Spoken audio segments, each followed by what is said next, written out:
Hi, writing teachers. We've all had students look at us like this. I don't want to write. I don't know what to write. I'm done writing and it's only been 5 minutes.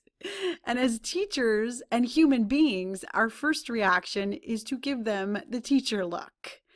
And we often rely on things like writing prompts, uh, essay assignments, and we want to keep those things, those strategies at a minimum, because our goal as writing teachers is to help our students develop as independent writers who choose to write even when we're not around. So how do you do this?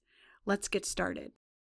The first strategy that we need to spend a lot of time on with our students, more than you would think, is making lists.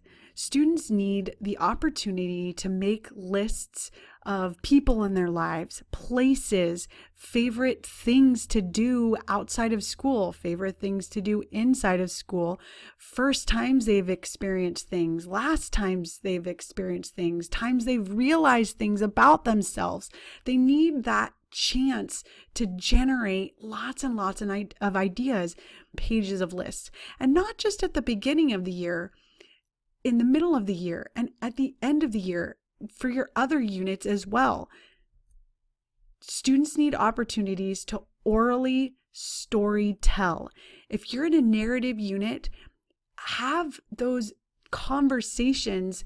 How many students have experienced an earthquake? How many students have gotten hurt before? How many students have gone on a vacation? How many students have gotten angry at their sibling or their parents?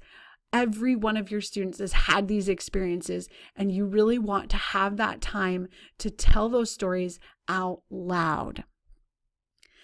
Allow your students to draw maps of their neighborhood, maps of their home, maps of places they've been.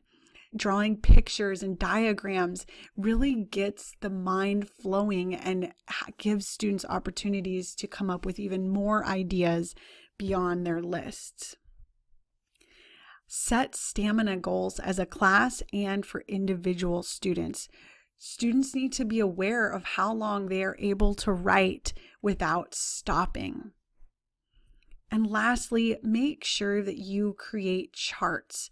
Charts are great tools for your writers so that if they get stuck, you can point to it and they have a map, a way to get unstuck. Here are some examples of some charts you could use in your classroom.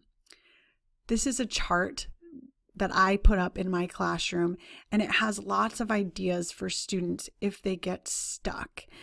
You can add to this. You can create other charts. This one is for a narrative writing unit. You could create a chart for an information writing unit that has some things that are similar, like think of a topic that matters to you and list information about that topic. Read mentor text could work in an information unit as well.